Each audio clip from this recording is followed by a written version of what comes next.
Ahlan wa sahlan, welcome, good morning, and thank you for joining the U.S. Commission on International Religious Freedoms conversation today. Our panelists will discuss the complicated ways in which religious freedom has evolved over the decade since Arab Spring protests rocked the Middle East and North Africa, and they will assess U.S. policy options going forward. My name is Kurt Werthmuller, and I'm a supervisory policy analyst at USCIRF. For those of you not familiar, USCIRF is an independent, bipartisan federal advisory body created by the International Religious Freedom Act of 1998, or IRFA, to monitor religious freedom abroad and to make policy recommendations to the President, Secretary of State, and Congress.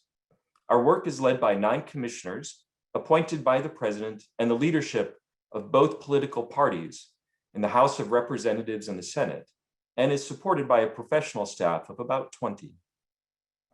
I'm joined today by 2 of our commissioners who have spent time in the MENA region on behalf of USCIRF, as well as in their personal capacity, Chair Nadine Maenza and Commissioner Anurima Bhargava. We're also joined today by USCIRF's own Director of Outreach and Policy, Dwight Bashir, who has spent the bulk of his career focusing on the Middle East, and 2 important voices working on the region today, May Asadani, Legal and Judicial Director at the Tahrir Institute for Middle East Policy, and Philippe Nassif, Advocacy Director for the Middle East and North Africa at Amnesty International USA. Our participants today will assess religious freedom in comparison to a decade ago and discuss how the United States government and others can support more wide-ranging and substantive reforms in the region. Today's event will begin with opening remarks from Chair Maenza, followed by Commissioner Bhargava. We will then hear from Dwight with some reflection on what things looked like 10 years ago and highlight some of the major changes as it relates to US policy, followed by May, who will examine the impact of legal and institutional issues, and then Philippe, who will discuss some of the specific examples of religious freedom challenges and how the US can better advocate for freedom of religion or belief in the region. Afterward, I will moderate a brief conversation among the speakers with some opening questions, and then there will be time for some questions from the audience. To ask a question, please use the Zoom Webinar's Q&A function, which you'll find at the bottom center of your screen, in order to submit your questions in writing. And you can do that at any time during the event, starting now. It's now my pleasure to turn the floor over to Chair Maenza. Thank you, Kurt, and good morning to those of you in the States, and good evening for those of you that are here in the Middle East. I have the pleasure of joining you for this important and timely discussion from Lebanon, where they are still dealing with the consequences of the Arab Spring. As we look back at the evolution of religious freedom across the Middle East and North Africa over the last decade, we see a set of dynamics that in many ways parallels the broader social and political upheaval of the region over the same period of time. Religious freedom, in other words, is inextricably bound up in the wider events of the region, as it is elsewhere in the world. This connection to a broader dynamic over the last decade paints a grim picture indeed. The various social and political movements that comprise the events of 2011 may have each had the best of intentions in overthrowing repression, corruption, and authoritarianism. However, the upheaval that resulted from these revolutions, and perhaps more importantly, the efforts by some of the authoritarian regimes to counter them, sparked unintended consequences for some of the region's most vulnerable communities. For example, in Syria, Bashar al-Assad's violent refusal to relinquish power in 2011, or even substantially reform his grip on power, turned a peaceful and inspiring call for change to a civil war within a matter of months. Over the subsequent decade, that refusal translated into the loss of well over 500,000 lives and the destructions of villages, towns, and cities. It also made a target of whole communities of religious minorities such as Yazidis, Christians, and others, who fell prey to Assad's self-fulfilling prophecy as radical Islamist groups entered the picture. ISIS marked these minorities for genocide as its religious bigotry cascaded over the border from Iraq in 2014. However, other homegrown groups such as Jihad al-Nusra and its successor organization Hayat Tahrir al-Sham, or HTS, held no less disdain for these vulnerable communities. Islamist militias, currently operating under the watchful eye of Turkey in the country's north, too, continue to commit atrocities against these same minorities, from the abduction and torture of Christians to the razing of Yazidi shrines and mass displacement of thousands of families. While no part of the region that was involved in the Arab uprising in 2011 has faced the sheer magnitude of atrocities that we've seen in Syria, the experience of religious minorities elsewhere has been mixed at best and horrifying at worst. Yemen represents one of the key uprisings of the Arab Spring, as its people overthrew former dictator Ali Abdullah Salah. However, the Houthi takeover of the vast sections of the country and the devastating regional conflict and humanitarian crisis that followed have been disastrous for the few religious minorities who have remained, such as the Baha'is, who Houthi authorities have targeted as apostates. In Egypt, scenes of hope and jubilation from Tahrir Square inspired the world in February of 2011. But just 8 months later, the military killed 27 Coptic Christian protesters in front of the Maspero building, firing on crowd with live ammunition and literally running over people with armed vehicles. In 2013, Muslim Brotherhood supporters ransacked and burned dozens of churches across the country following the deposition of President Mohamed Morsi. And in 2014, ISIS fighters massacred a group of 21 Coptic Christian expatriate workers on a beach in Libya, broadcasting the horrific footage for all to see. I do not list these disheartening examples of the worst sort of violations against religious minorities in the Middle East to cast aspersion or doubt on those who marched and those who died in the name of freedom 10 years ago. In fact, there have been many points of hope shining through these regional challenges, from the gradual improvements of religious freedom in Bahrain and a shift in discourse among Egyptian leadership over the past few years, to the explicit and demonstrated support against all odds for freedom of religion or belief under the autonomous administration of North and East Syria. Rather, I describe these examples to first acknowledge the unintended yet disastrous consequences of regional upheaval for some of the region's most vulnerable populations as we look back. And second, I do so to encourage all of us engaged in U.S. policy formation to keep those same communities at the forefront of our priorities as we look ahead. I'd now like to give the floor to my fellow commissioner, Anarima Bargova, for her perspective on this consequential period in the Middle East, North Africa region. Thank you, Chair Manza, and it's so great to be able to welcome you to your first hearing as chair. Thank you. And I want to thank you for serving before me and handing the baton. It's an honor to follow you. Thank you. I want to extend my gratitude to all of our panelists for joining us for today's conversation.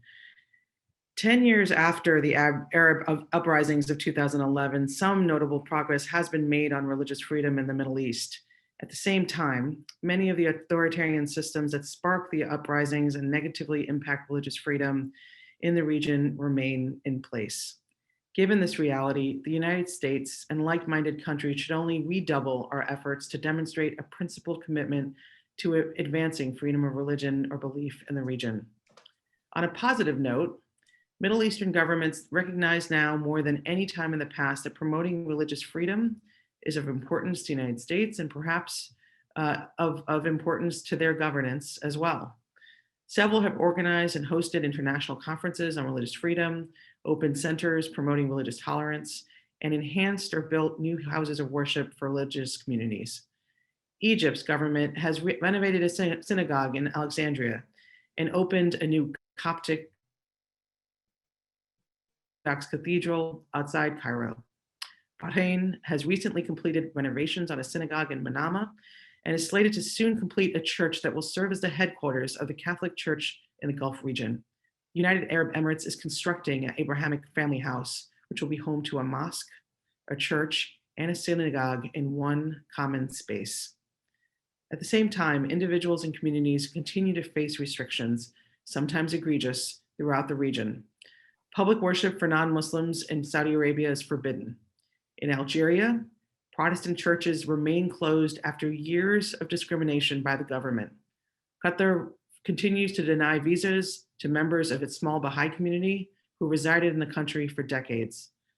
Bahrain has questioned, summoned, or arrested 8 Shia Muslim religious leaders so far in 2021, many regarding the content of their sermons or prayers. And Iran's persecution of religious minorities, from Baha'is, Christians, to Sufi Muslims, remains unabated. These restrictions highlight the fact that when it comes to religious freedom, many Middle Eastern governments continue all too often to say one thing, yet to do another, hoping that other countries, such as the United States, will forget the brutally violent and repressive tactics that they used in 2011 against religious communities and other dissenting groups. It is imperative that the United States continue to advocate for freedom of religion or belief as an equally afforded individual right as guaranteed under international law.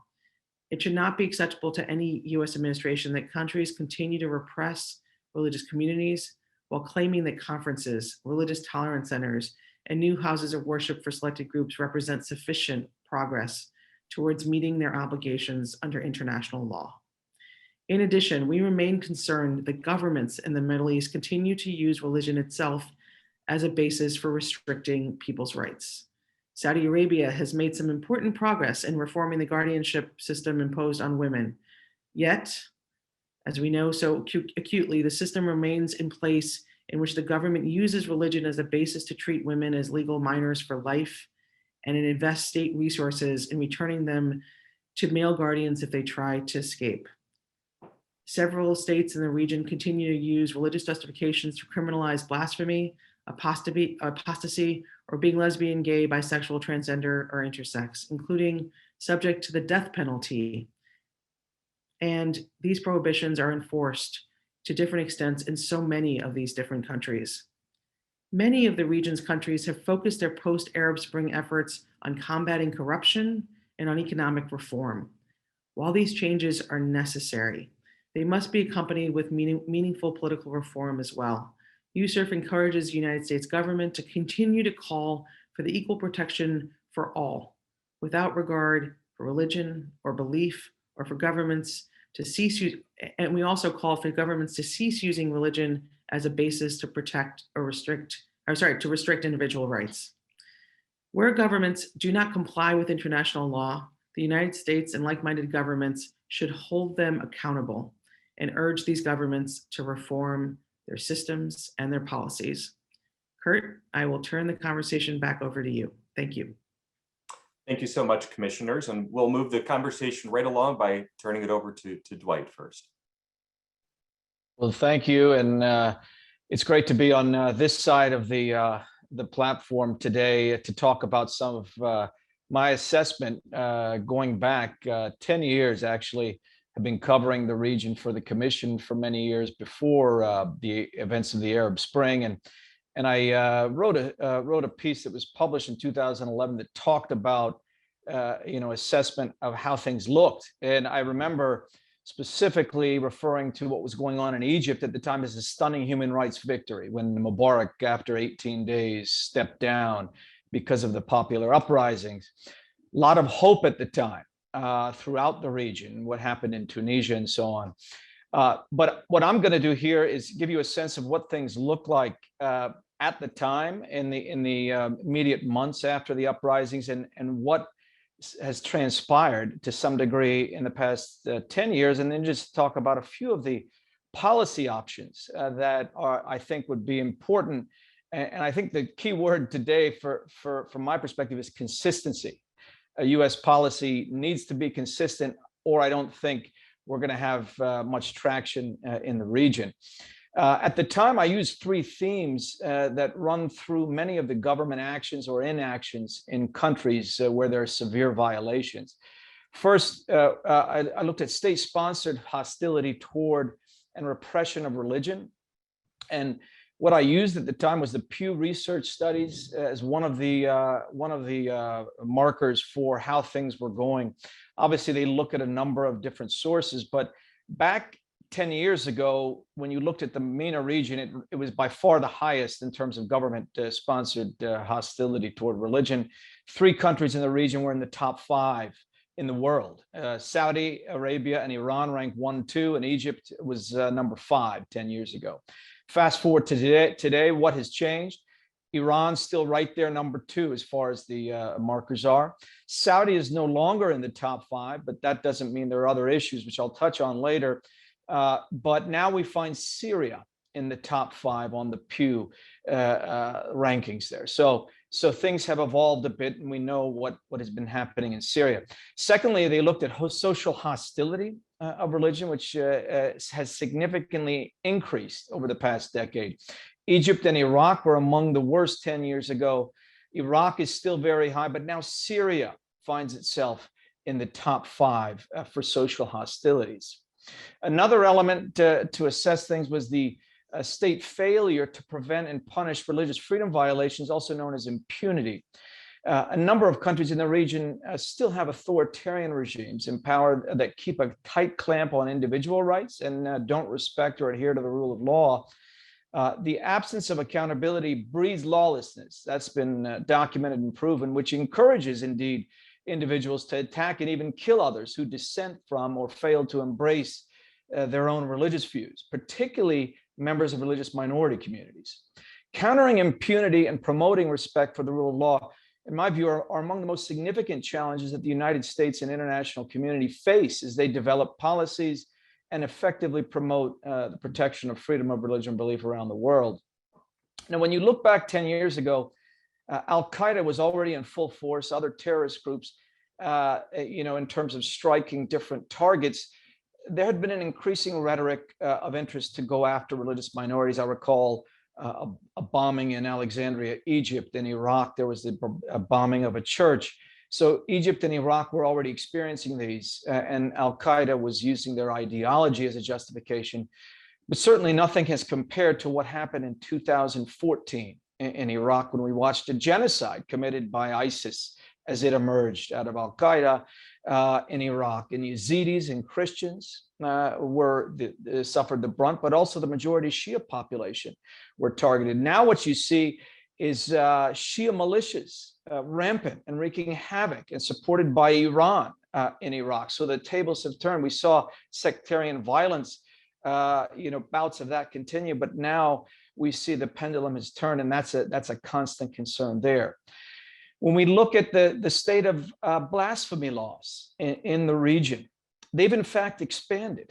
When you look at, for example, the Asia Pacific and Middle East regions, they account for about 84% of the world's enforcement of blasphemy laws. A few countries have actually either drafted new blasphemy laws or they've gone into force. In Oman in 2018 and Morocco in 2018. And if you look at Mauritania, although that's not technically considered part of the MENA region, they also went into force a blasphemy law in 2018. One important point is that more than half of those impacted by enforcement of blasphemy laws in the region are Muslim. A lot of times we hear that, well, they go after religious minorities, which is true, particularly Christians suffer the brunt of that, but also Baha'is, atheists, and others. But the majority impacted are Muslims or dissenting Muslims. Apostasy laws are still in effect. We haven't seen the repeal, other than in Sudan, again, a country not quite in the region, but that's a significant victory. They've taken theirs off the books, but countries that still make apostasy a capital offense today did back then. Qatar, Saudi Arabia, United Arab Emirates is one country where they actually took it off the books by a decree in 2020. So I do want to highlight that. Yemen also has an apostasy law still in place. One other observation in the last decade, which you saw, I think, a rampant increase, was the rise in the clamping down against non-believers in the region. There's been an effort, not only by religious leaders, but also states, as a way to kowtow to extremist groups and religious conservatives. For example, Saudi Arabia passed a law in 2014 branding atheists as terrorists and making it a capital offense. Egypt, just a few years ago, held a series of government-sponsored workshops warning about the dangers of atheism. So there are some other trends that have evolved here. Now, I do want to focus on some of the positive developments which our chair and Commissioner Bargava mentioned, but an area that we've seen some incremental progress is on textbooks and education systems. I do want to acknowledge Saudi Arabia as far as some of the efforts they've made. There's been some backsliding at times, but they have moved forward on textbooks. The UAE held a big conference coming out of the ministerial to advance religious freedom a few years ago, focusing on tolerance in education systems. Egypt has been making efforts to completely revamp its education system and to look at the religious elements there. One element that was alluded to in the opening remarks by Chairman Enza, the discourse is certainly open to discuss some of the more unrecognized groups, such as Baha'is in Egypt, which a decade ago you just wouldn't have heard. There's some dialogue there. There's better understanding of smaller minorities like Yazidis and Mandaeans in Iraq. Yazidis were branded as devil worshippers. Unfortunately, had this stigma attached to them, and it took a genocide for people to understand who they were. And I think, obviously there's crisis and victory in the midst of all this, but that I think is a positive development to see some of these groups that have ancient roots to learn more. There's generally a better understanding, in my view, about other faiths who aren't considered people of the book, such as Mandaeans, Christians, such as Muslims, Christians, and Jews, obviously, but Mandaeans, Baha'is, others, Ahmadis who are seen outside of the pale, although they identify as Muslims. Another area of some enclaves in Iraq and Syria, which we've seen some positive, more tolerance of minorities in the Kurdish regional government area, but also the autonomous administration of North and East Syria have remained uniquely supportive of fostering positive religious freedom conditions in areas under its control. But we still don't have the laws and policies in place to protect the individual's right to freedom of religion or belief. And many governments in the region continue to severely restrict religious freedom. Non-state actors are increasingly negatively impacting the enjoyment of religious freedom, and how some governments continue to fail to protect victims. You have religious minorities in facing extinction in many countries, some of the smaller groups. That continues is even worse. A few policy areas I want to touch on. Administrations after administration refer to the number of years the United States has pursued stability at the expense of democracy and freedom in the region, and we've achieved neither. It's time for the United States to be consistent in its policy. It's time for the US to work with allies to speak out for those in prison as religious prisoners of conscience. A positive development there is the International Religious Freedom or Belief Alliance, with over 30 members, had some success just in the past year on this. I think the ministerials are a platform that the United States started, but are now happening in Poland and Brazil later this year, and next year, I think, in the United Kingdom. Need to bring countries from the region there. We've seen Bahrain, Egypt, UAE, Tunisia participate. Need to have more of them there. There needs to be consistent application of the tools of imposing sanctions, targeted sanctions on those. We've seen it with Iran, very positive steps in the region. We need to see it with a country like Saudi Arabia when it's clear that officials are accountable for religious freedom violations. Bottom line, ultimately, the people of the Middle East will decide their future, but until their fundamental rights are guaranteed, including religious freedom, true stability can never be achieved. And the people of the region have come way too far to be subjugated once again to the one man, one vote, one time, where genuine human rights and religious freedom protections take a backseat to security. We've seen that with Bashar al-Assad and Saddam Hussein in Syria and Iraq. That alone is not going to get us there. We need these policies and laws in effect, and it needs to be a multilateral effort. I'll stop right there. Thanks. Thank you, Dwight. Appreciate your comments. And I'll turn it over next to May. Thank you, USCIRF, for hosting this important conversation and for having me. Just as the story of the Arab uprisings is itself extremely complex and in fact still being written, the story of religious freedom and the state of religious minorities in the Middle East and North Africa over the last decade and in the time since is equally complex. I want to start off by recognizing that what we've seen happen in the religious freedom and religious minority space has not taken place in a vacuum. And it has, in many cases, actually much less to do with the Arab Spring itself, but rather the horrific response of governments and non-state actors to peaceful protests. This distinction is important.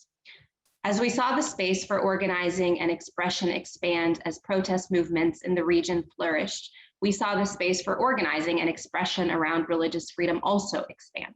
On a societal level, you had exposure to the other, to different forms of thinking. You saw greater reporting on what it was actually like to be a religious minority, people hearing about religious minorities they maybe never heard of their entire lives, and a greater sense of awareness, discussion, and debate. On the institutional level, you also saw human rights organizations begin to be able to document incidents of violations much more freely. You saw them issue statements in the religious freedom portfolio, advocate for the improvement of policies, pursue litigation. I'll give the example of the recent litigation bringing about a victory for a Coptic woman who had been subject to Islamic inheritance laws in Egypt. That type of litigation and the discourse around it is really a product of the thinking facilitated by the Arab Spring. But the inverse of what I'm saying is also true. As the space in some countries began to shrink, you saw minorities at risk, and in fact, at times at compounded risk because of who they are, because of the lack of protection around them. Someone like Rami Kamel, for example, an Egyptian who was playing a key role in documenting human rights violations faced by religious minorities, was jailed, put into solitary confinement, deprived of the ability to pray. He remains in pretrial detention today, and there's no doubt that it is his engagement on a portfolio that Egypt is hoping to appear performing positively on plays a role in why he continues to be detained.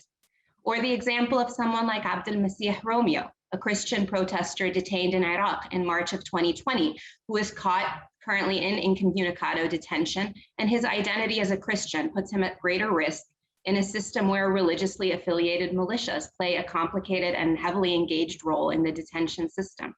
Or the example of Algerians systematically targeting Ahmadis for prosecution. In the summer of 2017, Amnesty put out a report that at least 280 Ahmadis had been prosecuted in the prior year. And over the last decade, as governments demonstrated an inability or at times a lack of willingness to protect marginalized populations more generally, we unfortunately saw this extend to lack of protection for religious minorities as well.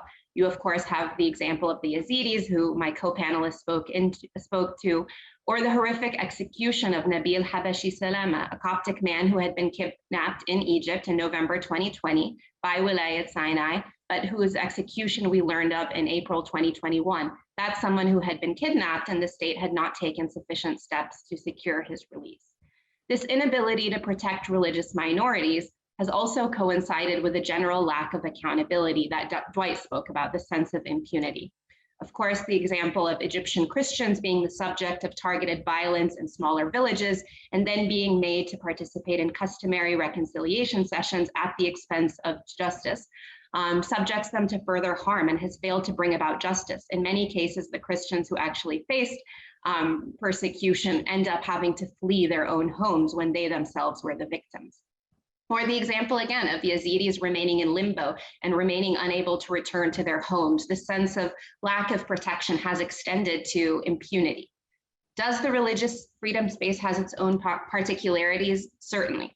Do religious minorities face compounded and complex contexts? Absolutely. But my point here is that we often separate out the religious freedom space from the broader political, economic, and social context. And when we do, we miss a key part of the story. And in the vein of looking at the state of religious freedom in the region today, I'd like to transition to looking at the law. We often dismiss that the MENA region is failing to respect the rule of law, but in actuality, the law is used to normalize and regularize developments in the region. And so understanding the law helps us understand why certain phenomena are happening. In the wake of the Arab Spring, certainly one of the key legal contestations we saw was the constitutional one. A number of countries rewrote and redrafted their constitutions. There were votes. And what we did see that was unique was this level of debate on the role of religion in society. Many of these debates were quite visible and public. Unfortunately, we ended up seeing much of the same constitutional language on religion being kept. You have the example of Egypt, where the same provision has remained in effect, Article 2 on Islam as the religion of the state and Sharia as the principal source of legislation. So there may not have been much end result, if you will, but the fact that that discourse and debate really came about, I think, is significant and will manifest in future debates and discourses. But it's also important to note what constitutions are leaving out and what they're not saying. We have the example of unrecognized religious minorities. In Egypt, only Islam, Christianity, and Judaism are recognized in the constitution. And so this creates a space where folks who are Quranists or Baha'is are unable to practice. and they face additional persecution. And in fact, them being written out of the Constitution results in societal discrimination as well, where society is taking cue from the government. Beyond the Constitution, though, we have seen legislating in the religious freedom space over the last decade. In Egypt, we quite significantly had the church construction law, which was welcomed by many since the church construction space had not been controlled by a single legislation before, but it was also rightly critiqued because it subjected Christians to a separate and unequal system as opposed to the construction of mosques in the country. The speed of implementation is also something maybe we can discuss later in the conversation. In Sudan, as Dwight mentioned, we had in July 2020, the penal code article that criminalized apostasy was abolished, which was a significant step.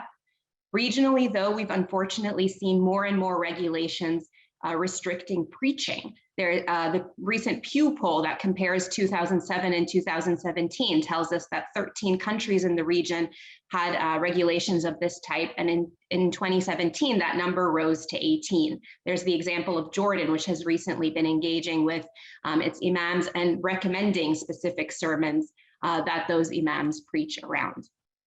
But also, it's not only just laws that explicitly are about religious freedom. The example of Saudi Arabia's counterterrorism law, which was passed in recent years, criminalizes anyone who challenges the religion of the king and prohibits promotion of atheistic ideologies. So we're also beginning to see legislation like counterterrorism laws around the region increasingly used and disproportionately so against religious minorities or religious majorities, but folks who think differently and are offering different ways of thinking. Though not new legislation, I also want to focus on one final aspect when it comes to the law, and that's blasphemy and contempt of religion provisions. There have been a few new blasphemy provisions, but for the most part, what we've actually seen in recent years has been a steady stream of prosecutions using older laws, and particularly so in North Africa. In Egypt, we've seen Shias, Quranists, Christians prosecuted under blasphemy laws, Baha'is in Tunisia, converts to Christianity, Shias, and the Ahmadis in Algeria and Morocco. And many of these countries where these prosecutions have happened quite consistently criminalize insults to religion or contempt of religion, but none of them define it, leaving it very vague and subject to politicization and unfortunately often used even against all sorts of people.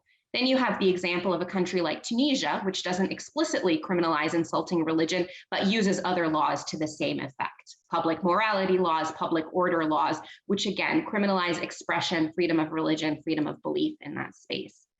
All of this then begs the question, what role have governments and at times non-state actors played in the religious freedom space over the last decade?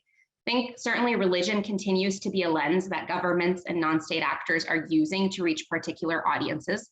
There's been continued religiously motivated violence by non-state actors over the last decade, which is a subject on its own. At times, in response, governments have also attempted to claim a monopoly on religion. Sometimes it is to combat extremism or to promote forward thinking, but at other times it's also been to instrumentalize religion, knowing that religion is a lens which speaks to citizens and may provide justifications for certain actions. We have the example of Bashar al-Assad, who consistently claims to be the protector of minorities to this day, including Christians, when in actuality, we know the number of houses of worship that have been destroyed, the fact that outspoken religious minorities were in fact punished doubly for going against the status quo. And of course, most recently, Syria actually refused to recognize the Yazidis as a standalone religion, which is an issue in and of itself. So this instrumentalization is unfortunately quite common.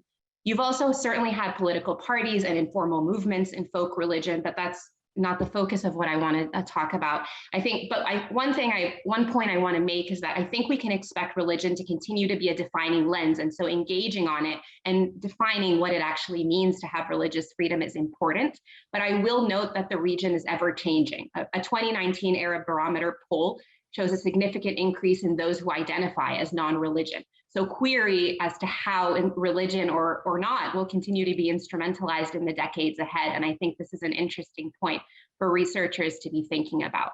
There are also certainly governments who've taken symbolic action or said the right things on religious freedom. And here I'll zoom into the example of Egypt. The president attending mass, that's significant. Building the largest cathedral in the region, restoration projects like those of the Besatin Cemetery, and more institutional steps like the issuing of the church construction law or this form of dialogue towards religious inclusivity. But the real test, however, and not just for Egypt, but for all of the region's countries looking ahead, will be whether we can transition the region's governments from symbolic language and steps in support of religious freedom and religious minorities to more systematic and institutional fixes that actually reflect the complex and ugly realities, whether it's discrimination, unequal legal regimes. There are very complex issues here to unpack, and unfortunately, much of what we've seen looks good, but doesn't get at these root causes. Additionally, it will be up to governments to be creating greater space for NGOs that do have the potential to lead the charge in this space, to demand and bring about better and to realize better societies. And I very much hope we go in that direction. Thank you. Thank you, May. Appreciate those comments. Philippe, we'd love to hear from you next. Great, thank you. Thank you to all those who are tuning in, to members of the commission, and to my fellow panelists. I'm here on behalf of Amnesty International USA, and I want to talk a little bit more about some of the issues that both Mai brought up and also some of the other folks that spoke before me regarding international religious freedom in the Middle East. So over the past 10 years, since the mass uprisings of 2011, it became known as the Arab Spring, activists and human rights defenders across the region have continued to demand their rights in the face of relentless repression and vicious crackdowns, as you've already heard so far today. Governments across the region, in addition to armed groups, have displayed a chilling determination to crush protests with ruthless force, trample over the rights of hundreds of thousands of demonstrators who took to the streets to call for social justice and political reforms. The issue of international religious freedom and the trampling of rights of religious minorities, and in some countries, the majorities, have long plagued the region. But the toxic mix of corruption, state collapse, and extreme poverty, coupled with political instability that caused or was a result of the Arab Spring, has taken an extreme toll on vulnerable groups. In the less severe cases, it has led to job discrimination at home and high immigration rates. But in the worst of cases, such as in Iraq, for example, it has resulted in mass atrocities. Now, instead of addressing the root causes that drove people to take to the streets, authorities in Egypt, Syria, Iran, Iraq, Yemen, and Saudi Arabia have crushed protests and attempted to silence dissent using extreme violence, mass arrests, and arbitrary detention to intimidate critics and curtail the rights of communities to worship safely and freely. So given the state of the various countries that I just described, I'm going to go into a little bit more detail on Egypt, and then Iraq, Iran, Yemen, and Saudi Arabia in particular as well. You've already heard some of the violations that have occurred in Egypt. I can dive a little deeper into them, such as the fact that sectarian violence in Egypt, particularly against the Coptic community, has persisted through successive governments, both in the past and currently in the present, all of which have repeatedly failed to end attacks and uphold justice. In that regard, little has changed since the Arab Spring. Coptic Christians have faced and continue to face religious persecution with impunity. Disturbing mass casualty attacks go by without any accountability, with authorities willfully failing to prosecute those responsible for sectarian violence against Copts in Egypt and their religious sites. Instead, they've resorted to state-sponsored reconciliation agreements, which have at times involved the forced eviction of Christian families from their homes and only fueled further cycles of violence.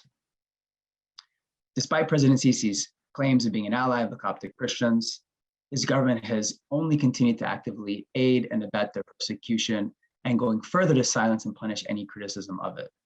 Coptic Church continue to face unreasonable legal hurdles to receive permits and recognition, with a current backlog of thousands that is starting to improve somewhat. But Coptic Christian human rights activists, such as researcher Rami Kamel, for example, have been detained without trial for over 18 months, following a similar fate to prominent activist Nina Thabit in 2016. Just two examples of a campaign of harassment, abuse, and arbitrary imprisonment of religious freedom, Coptic and human rights activists in the country. In short, if you are opposed to the government of Egypt, whether you're a Christian or Muslim or from any other religious or racial group, you could end up in jail and you could even end up dead. The Egyptian government has also failed to take actions in North Sinai to protect Christians, in addition to the other populations of Egyptians that live there, as Copts have increasingly faced kidnapping, sectarian violence, and assaults and killings by armed groups over the past 3 years. Shifting to Syria, a country that has been ravaged by a horrific civil war, where armed groups proliferate, where the rule of law is largely absent, and where the government of Bashar al-Assad has not just committed extreme human rights abuses, including mass killings using chemical weapons against the population, massacres and war crimes, bombing hospitals and schools, regardless of the population of civilians and their religious affiliations that live in those areas. You have a situation of armed groups in the northwest of the country, controlled mostly by Syrian rebels, so outside of the control of the Syrian government, where you continue to face discrimination if you are a Christian or a Yazidi in one of the internally displaced people's camps in the country. Keep in mind that there are close to 1 million people who have been killed in the conflict in Syria, and upwards of 10 million people who either left the country or are internally displaced.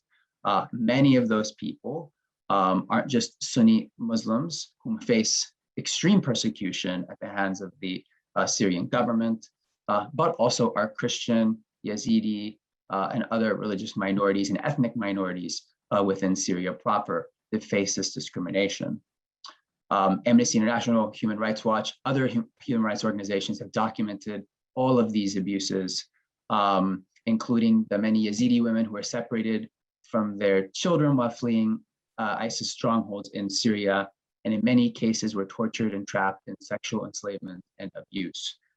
We have an entire report focused on the plight of Yazidis that I'll talk about in a minute.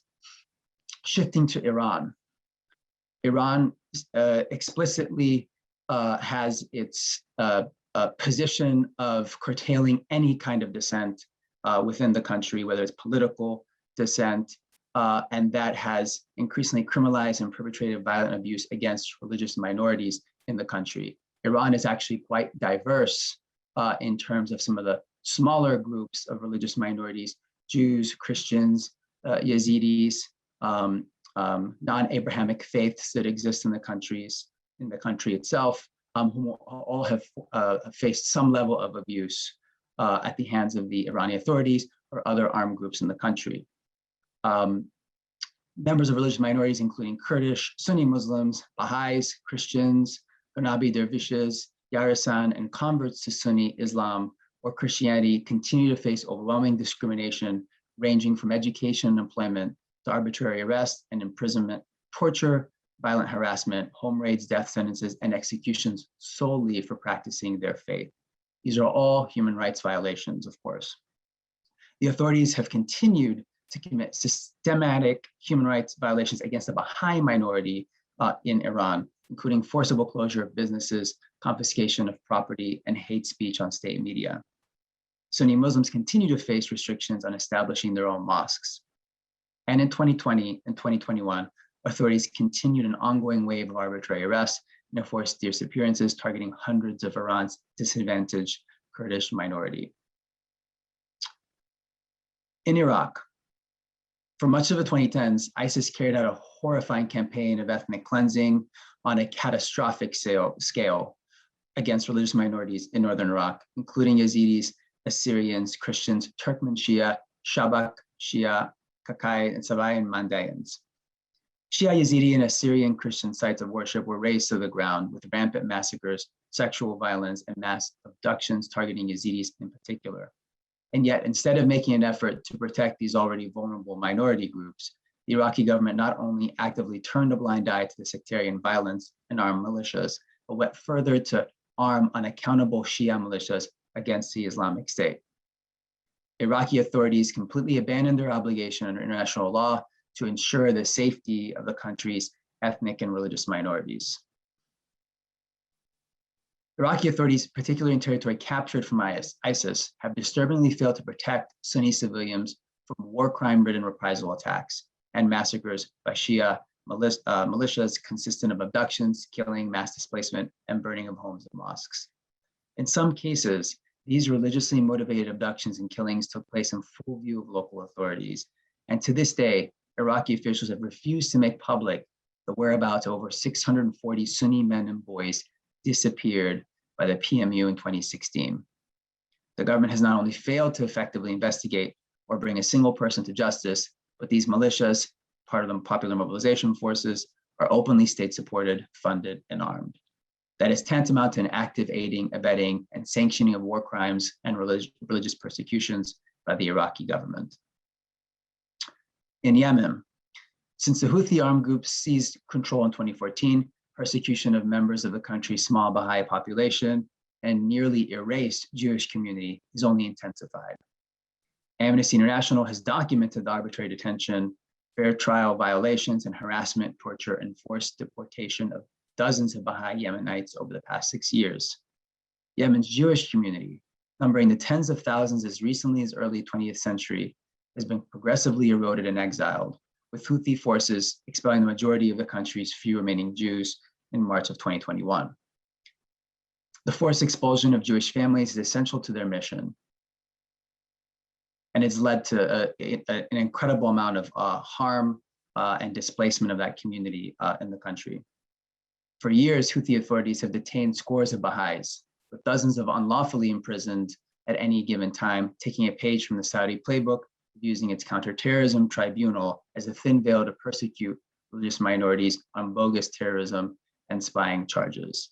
And they did so in clear violation of Yemen's obligation under international law to protect minority groups. Speaking of Saudi Arabia, in Saudi Arabia itself, the Arab Spring protests were fueled by Shia youth in the largely Shia and impoverished eastern province, with calls for jobs and economic reform and an end to government corruption and discrimination against Shia Saudis. In response, the government razed homes, rounded up Shia dissidents, and began one of the world's worst execution sprees.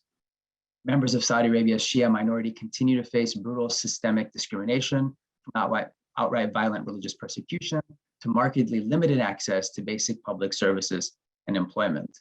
Sectarian violence committed against Shia Saudis by armed groups has been met with impunity, with authorities failing to protect them in the face of mass casualty attacks, and by all appearances have looked the other way. All of this has only worsened since the anti-government protests broke out in 2011, with a pattern of torture and grossly unfair trials, resulting in death sentences and executions persisting, leaving flagrant violation of human rights law to be met with impunity and a wave of the hand.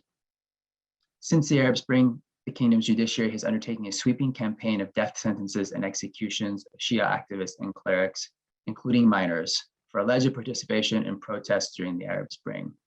Between its November 2013 election to the Human Rights Council 2016 alone, Saudi Arabia executed at least 350 people, many of them Shia. Among those were 47 executed in January 2nd, 2016, including prominent critic and Shia cleric Sheikh Nimr Badr Nimr, and 3 other Shia Muslim activists in a convenient silencing of both religious and political opponents.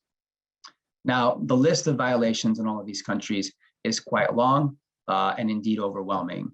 However, we at Amnesty International find it extremely important to be able to continue to document all of these abuses and share these abuses out with the international community and, of course, with the United States government, so appropriate action can be taken with the countries that we have leverage over and we consider our allies in the region at the very least. We believe that international religious freedom is an integral part of the human rights framework, which is why I look forward to the discussion we're going to have going forward to hear some of the questions that the commissioners have and to provide some recommendations to the US government as to how to begin the process of healing in some of these countries in the Middle East and support a system of due process and fair trial to bring perpetrators of mass atrocities to justice. So back to all of you.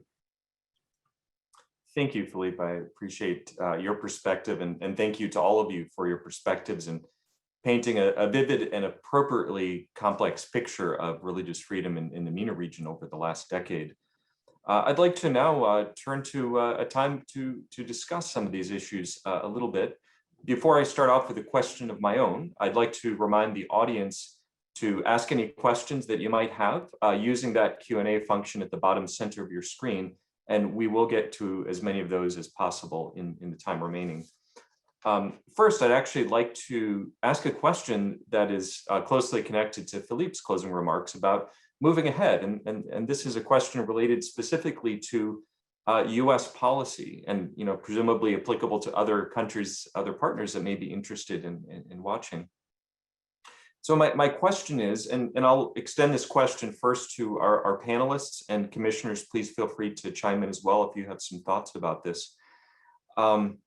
What are some of the meaningful incentives, or if the case may be punishments, in other words, carrots or sticks, that the US government can actually use to advance religious freedom in the Middle East?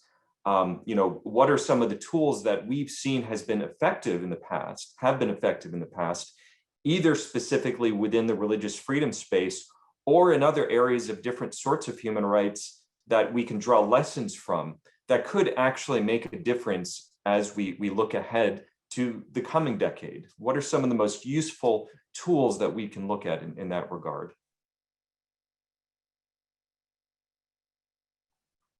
So a couple of quick ideas, and I'm curious to hear from Maya and others on this point. But Kurt, thank you for that question. I think it's fantastic. I think that anytime that we here in the United States get a visiting delegation from, let's say, Egypt or Saudi Arabia, or anytime we have members of Congress or folks in the executive branch going to visit those countries or other countries in the region, human rights should be front and center in the conversation. I think point blank, that's the starting point. And it's not always even on the list of maybe top 10 priorities when it comes to talking to these countries.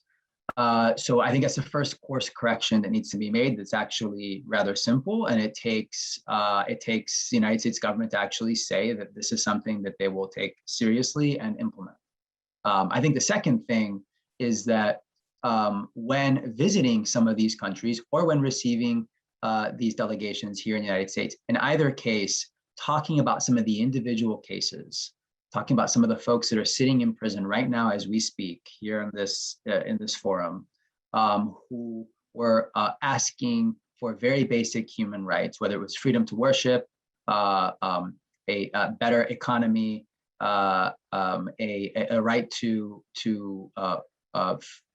participate in the political process or to have a political process in some cases, and were instead arrested and tortured and remain in prison, or maybe their fate is unknown.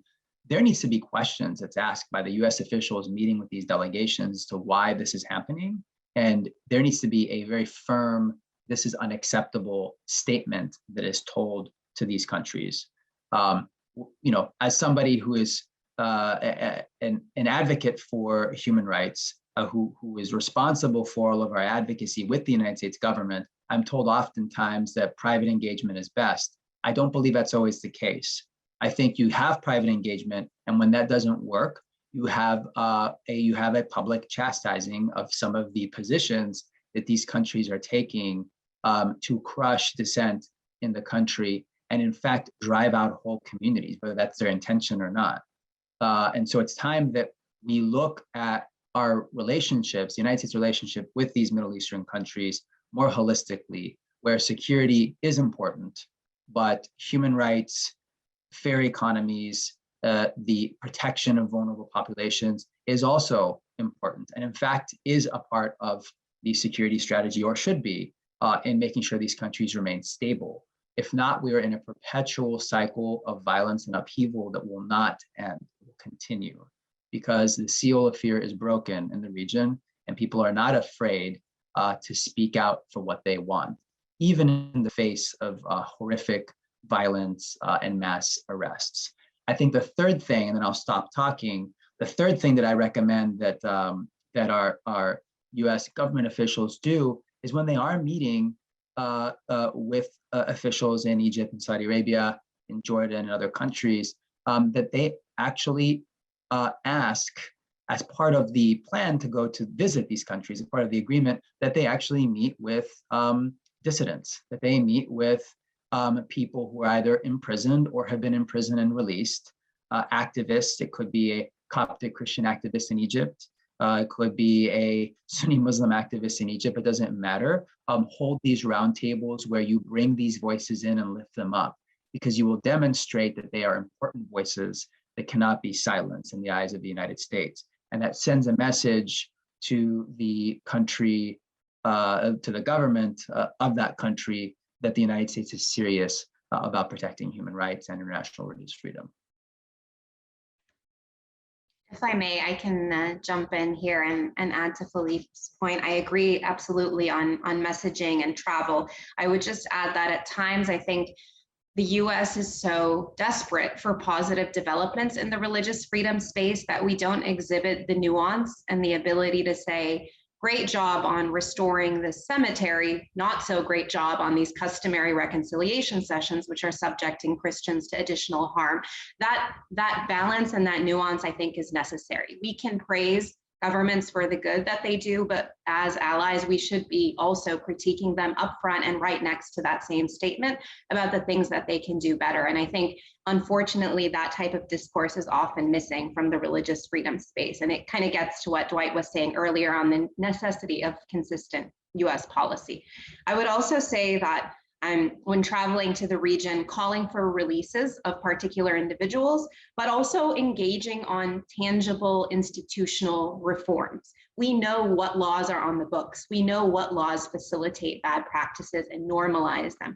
Engaging explicitly and saying we'd like to see a reform of these laws alongside those demands for folks to be released, I think is equally important, and is also a very practical thing that is easy to track, easy to monitor, and easy to see progress on.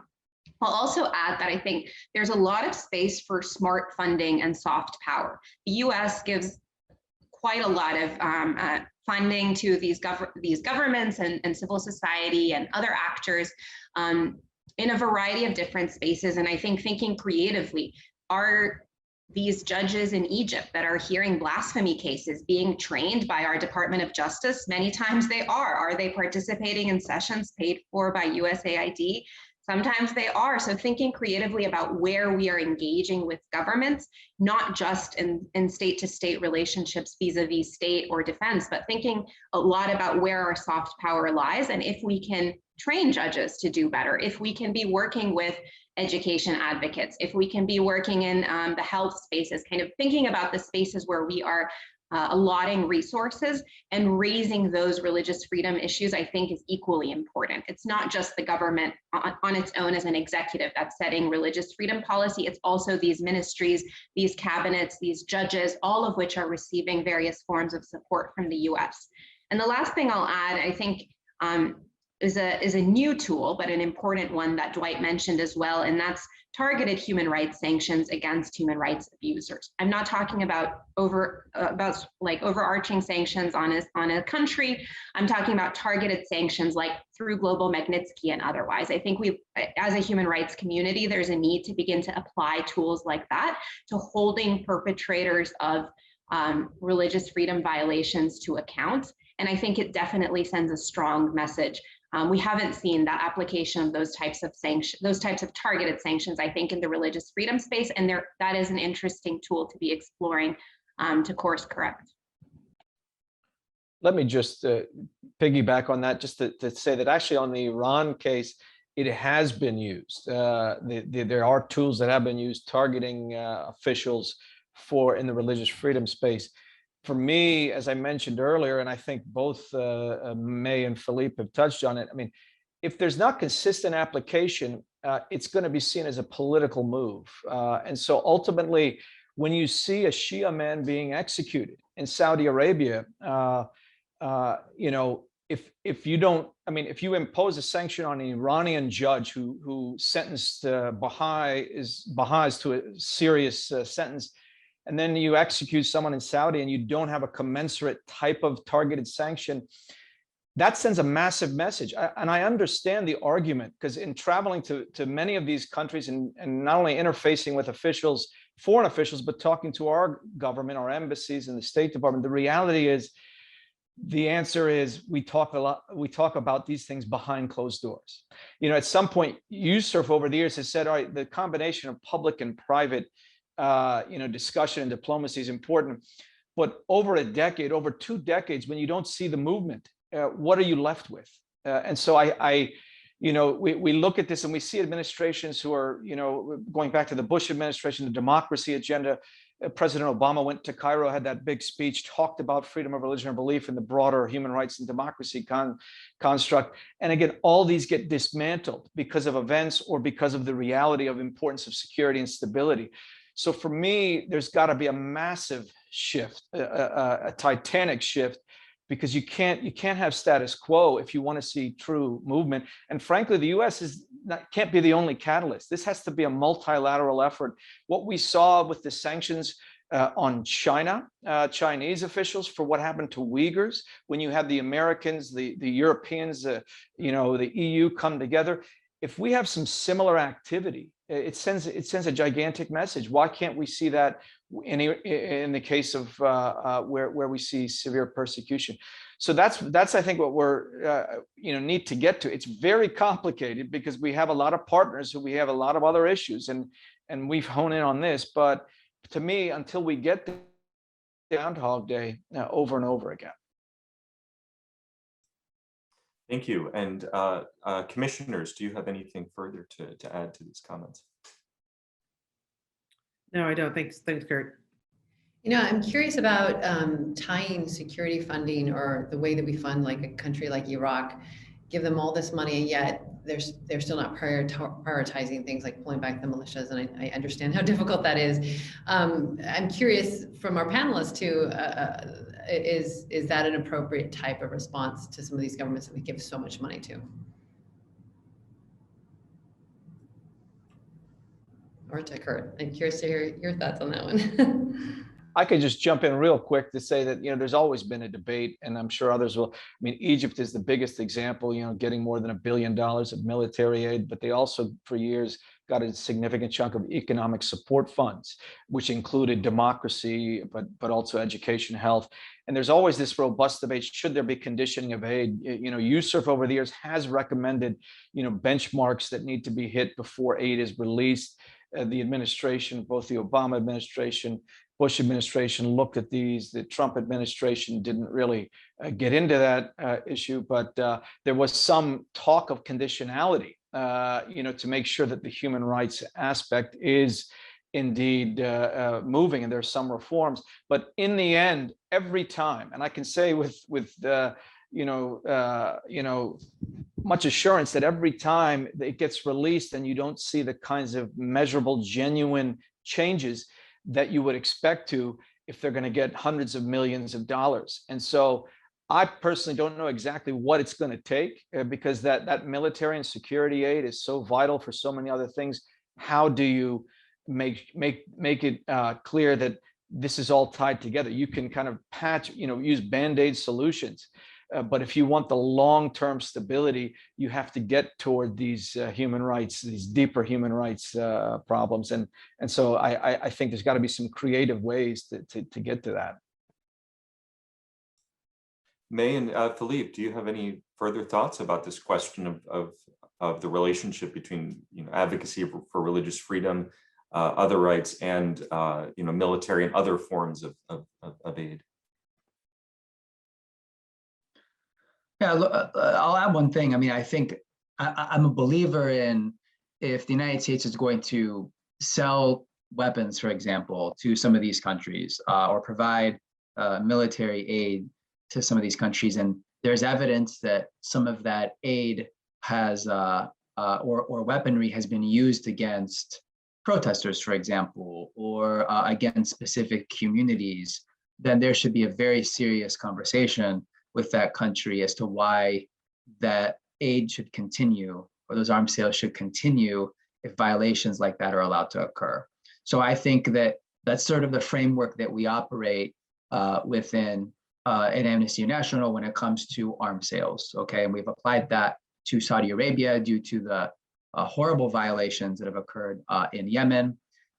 We've called for a total embargo on arms sales to all groups in Yemen. It's not just the Saudis we're focusing on, but it's also the Houthi armed groups as well, who have mentioned before have committed violations.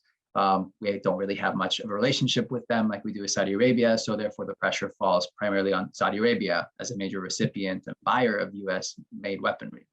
I think that oftentimes people try to separate out the various human rights violations in some of these countries. So people will say there's women that we're going to focus on being the focus or being the recipients of violations in this country, or the LGBTQ community in other countries. Oftentimes, if you have a government that has, as Mai has mentioned, has passed laws or uses their legal framework to target one community, they are often going to target everybody else if they haven't already started doing so. So I do not believe that at the end of the day, we go to Egypt and we say, well, you're doing a better job than previous governments maybe have. This is hypothetical, but you're doing Mr. Sisi, you're doing a better job than previous governments have been doing. You're building this huge cathedral that Coptic Christians can worship in, and you're bringing cameras and people are touring and all of this sort of stuff.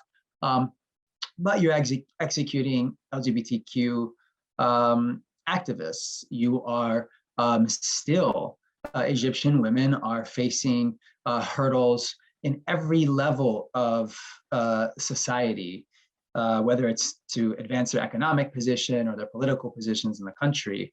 And you have the mass arrest of members of the Muslim Brotherhood or of other political entities that are opposed to your government. But it's okay because you're doing well on this one issue, or better than others have.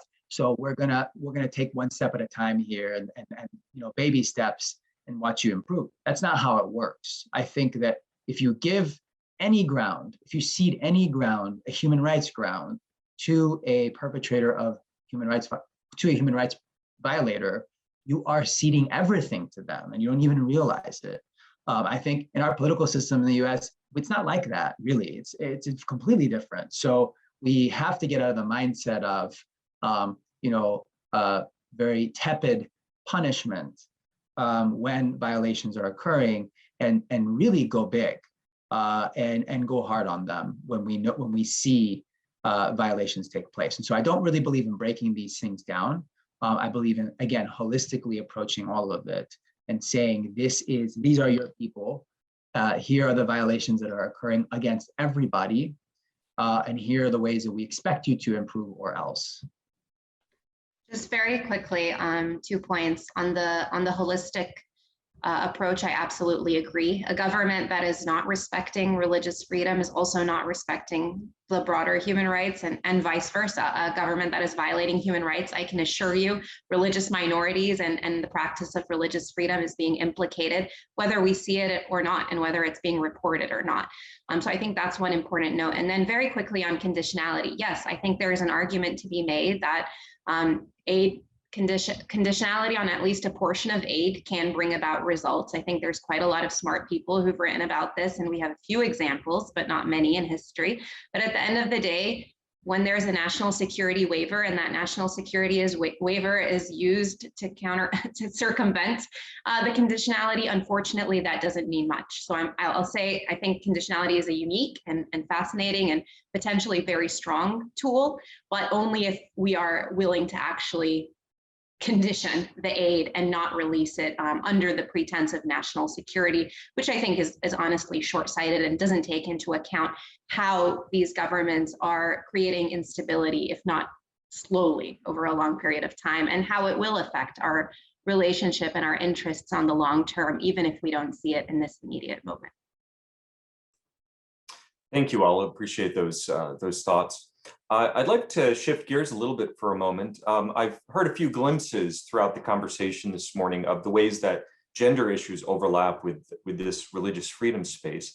And in fact, I'd like to turn to a question from the audience. Can you describe, and this is for any of our panelists and of course for commissioners to contribute, can you describe some of the ways that religious freedom and gender equality overlap in the MENA region?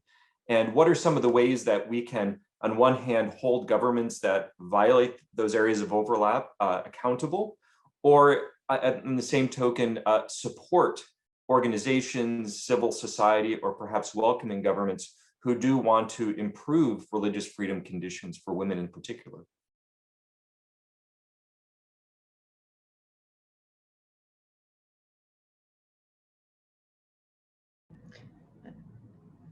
I'd be glad to jump in to start the conversation. I'd love, obviously, to hear our panelists, but I know I personally have spent some time in Northeast Syria where I've seen really interesting, especially in the Arab areas that have instituted the autonomous administration of Northeast Syria, where half of the leaders are women.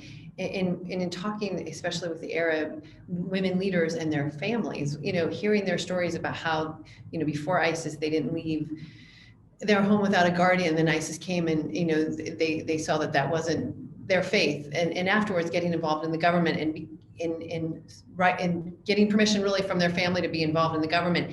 And it seems like the combination of them stepping out in this new role as women leaders and religion, this multi-religious, multi-ethnic representation in the government, it really is interesting that the two together seem to have sped up the conditions in these areas. And I don't know if there's any other place in the world where we've seen it quite so unique, where it's gone from the ISIS caliphate in 4 years to being a place where half the leaders are women, and that you're seeing this multi-ethnic, multi-religious leaders at every level of government. But certainly it's been interesting for me to see that specific example, and encouraging that to see, as people think of one, the other one doesn't seem so far away. Let me just hit on a few quick points. Having looked at this for a number of years, when the reality is, women have not had a seat at the table on many levels, including in religious communities. When you go to many of these countries, the engagement with religious communities, the leaders are all male. And when you talk to women, it's a very different angle. You have still laws in place. Saudi Arabia comes immediately to mind. Iran comes to mind. But others, let's not limit it to those who have more of either a theocracy or using the Quran as its constitution to apply things in a very conservative approach. The reality is that women are not decision makers. Even in the space where they're limited, their movement is limited, their views are limited. There have been some efforts in some countries, and won't get into the details, but some quotas to get more women into parliaments. And some of these parliaments are not really true functioning parliaments, but okay, that's a step. But this is a major, in my view, going to take generations. Again, there's no incompatibility between freedom and religion and belief and women, the rights of women and girls, frankly. And there's been some discourse on that, which we put forward some years ago, but there's been further discourse. It's important to have spaces for this discourse, which in many countries don't exist. The ability to freely express differing views on this topic, because what we find is that if the state's endorsing a particular religious view, if you're a woman, you have limited ability to make your views known. And so this is a big discussion, but I do believe countries need to focus more on the FORB and gender equality issue. There are opportunities. Women's empowerment is important. Women in Saudi Arabia have increasingly been able to get in the workplace. You can make that same, if you make the economic argument here that to get women involved in certain spaces is vital for the economy of your country, that's inevitably going to take care of some of these other limitations. And you'll start easing, say, guardianship laws, because you realize women have to be able to be in, be merchants in stores, to be run businesses and effectively, and have the proper education to do so. So I think that argument's the strongest argument. I think some governments are realizing that women's empowerment space is an opportunity to have these discussions, which inevitably is a way of addressing some of the extreme limitations on freedom of religion, belief, the kind of dual-edged sword for women. I'd also say, kind of looking a little bit at the law, I think this increased representation, these steps to make sure that women have a seat on the table, all are really, really important initial steps, but they're necessary, if you will, but not sufficient. And I think the examples we have are just, when I think of the way that women who are perhaps religious minorities are even at an even more compounded risk of violation than religious minorities by themselves. I mean, we have the example of Suad Thabit from Egypt, the 70-year-old Coptic woman who was dragged by an angry mob, and the court acquitted her, the people responsible, and only now, and after tons of public pressure, is there an appeal that will be heard.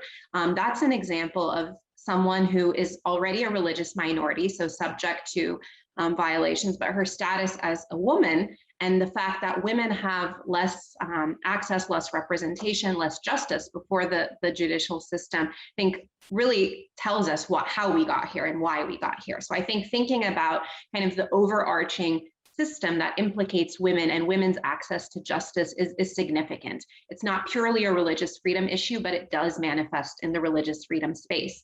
And then certainly on the legal level, we see gender and religion interact with inheritance laws and personal status laws, and those are, and family law more generally. I think those are areas where there is lots of room to be strengthening these laws to better protect women, to actually be consulting women to find out what they need and what their status is, rather than have largely male parliamentarians be writing these laws and continue to entrench problematic practices. I think that those are two spaces, this like family law in general and personal status laws, are where I'd like to see the US engage proactively. I know we give kind of legal support to parliamentarians, to judges, to what have you. We should be sharing best practices and talking about the type of laws that we'd like to see, but more importantly, we should be investing in opportunities that give civil society on the ground the space to talk about these issues, to advocate for better laws, and to do what they need to bring about these laws that will protect not only religious minorities, but also women. Yeah, Mai, thank you so much for bringing up all of those points. A couple of quick things to add here, if I can.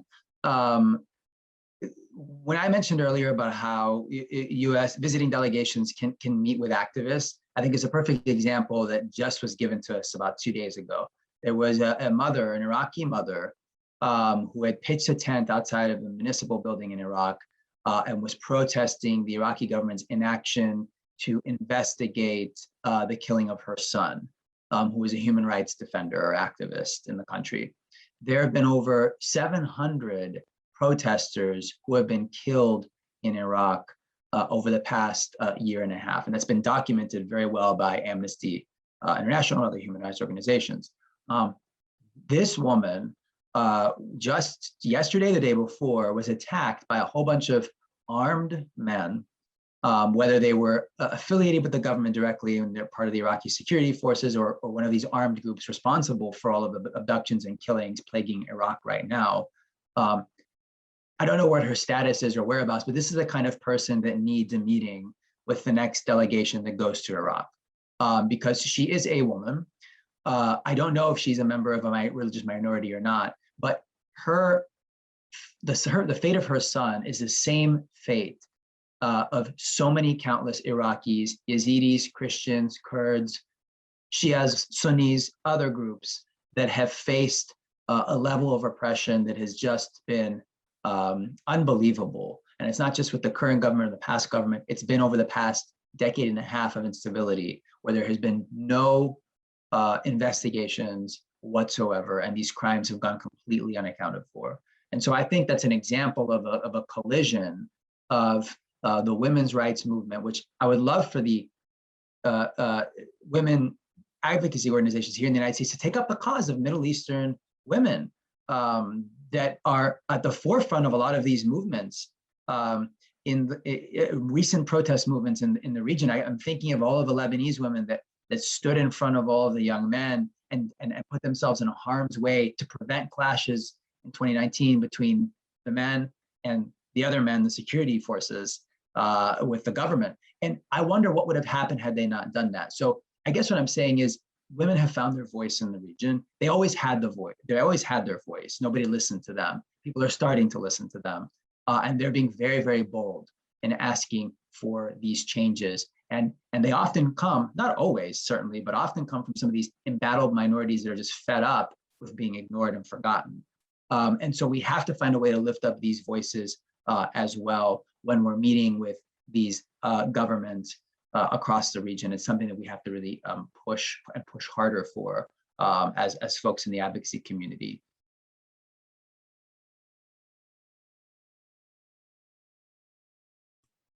Great, thank you all. And I notice it looks like we've only got about 10 minutes left. Another hour and 10 minutes would be awfully nice, but we're limited. So we have time for one more question. And what I'd like to kind of throw out to all of you at this point, again, looking ahead a little bit, with the caveat, we cannot, of course, predict the future. So I'm not asking anyone to do that exactly. But I would like any of you who might have some thoughts to share what you see as some potentially or perhaps likely emerging threats or challenges in the Middle East region to religious freedom, either in conjunction with similar threats to human rights more broadly or uniquely to freedom of religion or belief.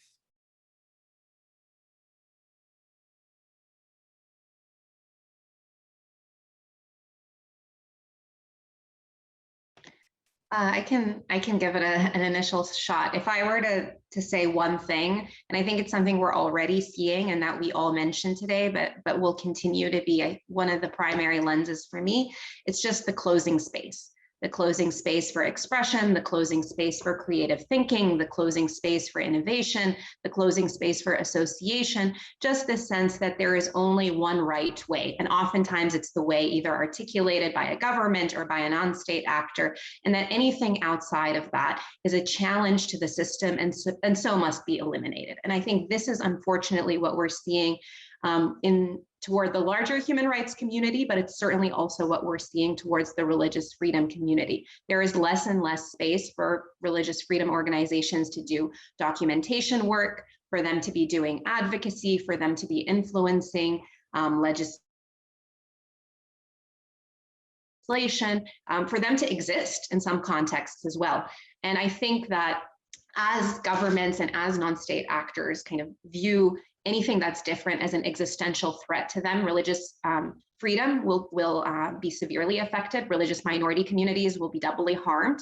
And I think it's important going forward for us to really recognize that our engagement on human rights is not separate, but is deeply related to the religious freedom space. And I think the only way to really create a space for religious minorities and folks who are not religious minorities but maybe think differently is by advocating against the closure of space, whether it's on the legal front, the education front, the civil society front, the government front. But really those two words are for me the biggest threat to religious freedom going forward.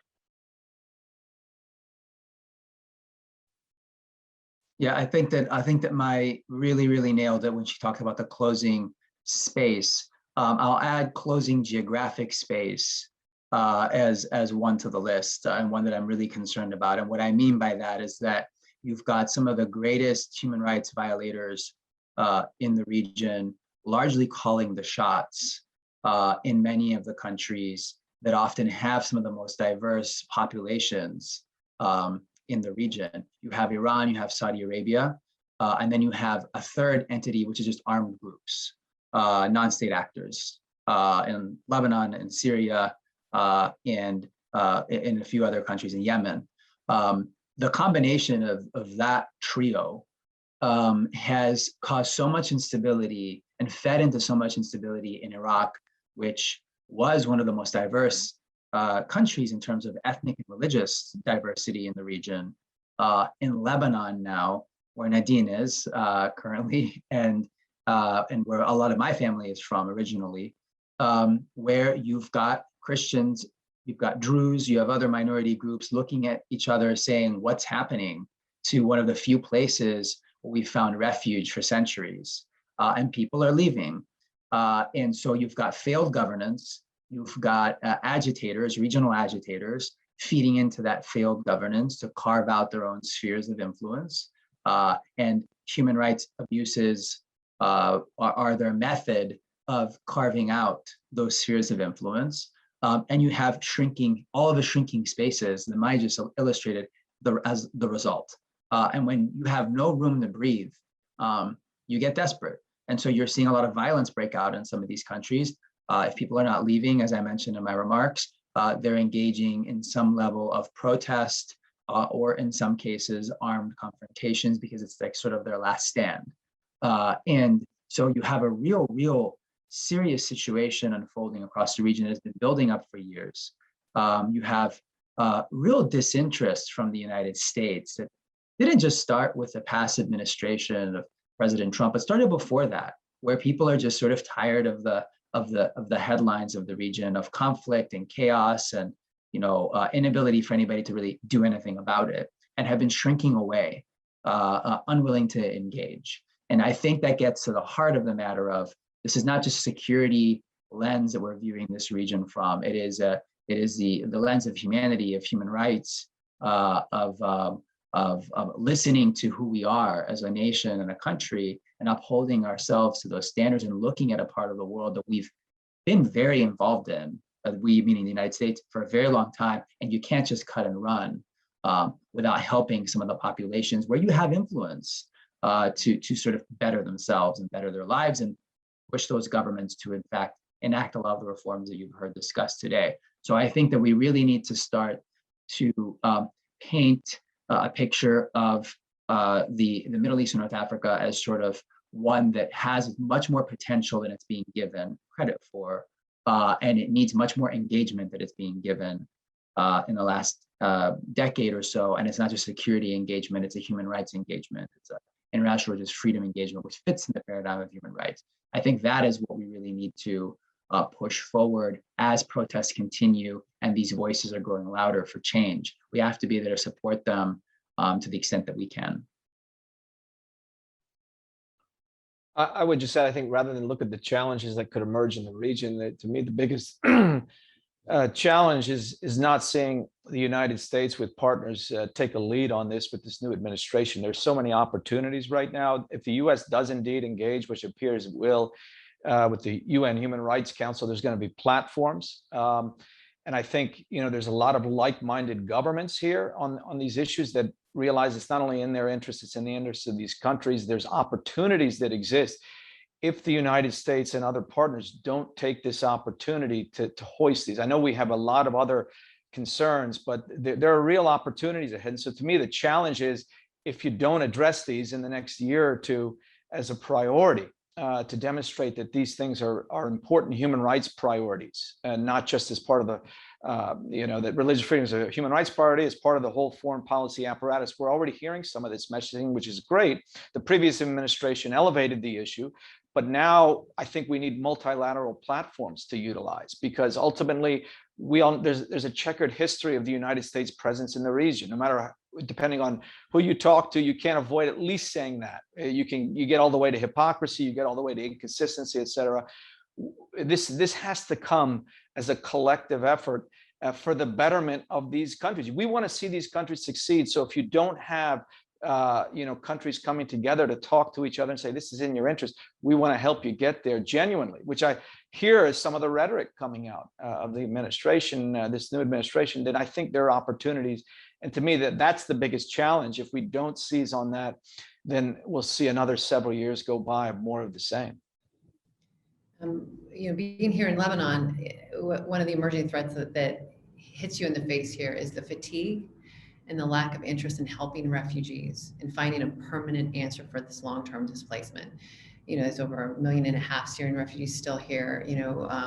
Met with Iraqi refugees that have no rights, no ability to work, and no support. They're not, the UN is not giving them status, even though they applied 7 years ago. So you've got the situation where they tell their stories and they just don't get a lot of interest anymore. And with conflict still happening in this region, there are going to be more refugees, more people displaced. And so I think the international community needs to come back and rethink how we can better support people that didn't leave because they're looking for work in a better place, but left because they were forced. They had no choice but to leave their homes. So I think that's something we're going to have to revisit, and it's disappointing to see here as well as, of course, in the States. But after 10 years, a lot of these, as the fatigue for talking about the people that are suffering in the Middle East is real, and I appreciate all of our panelists and my colleagues, and of course the USCIRF team for continuing to talk about these persecuted and beleaguered communities that really are struggling.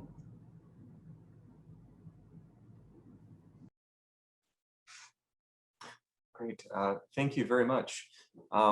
Unfortunately, it looks like we are approaching the end of our time. We have just about 1 minute remaining, and so I'll have to wrap things up here for today. But I'd really like to thank our chair and commissioner for joining us today for this important and very timely conversation on religious freedom in the Middle East since the Arab Spring. And of course, our esteemed guests, Dwight, May, Philippe, for sharing their very helpful and informative expertise and insights. I'd also like to thank Scott Wiener, USCIRF Supervisory Policy Analyst who covers the Gulf and Iran for the Commission, for partnering on preparation for today's event, and USCIRF Senior Communications Specialist Danielle Ashbahian and Communications Specialist Gabrielle Hassenstab for their work in bringing all of this together.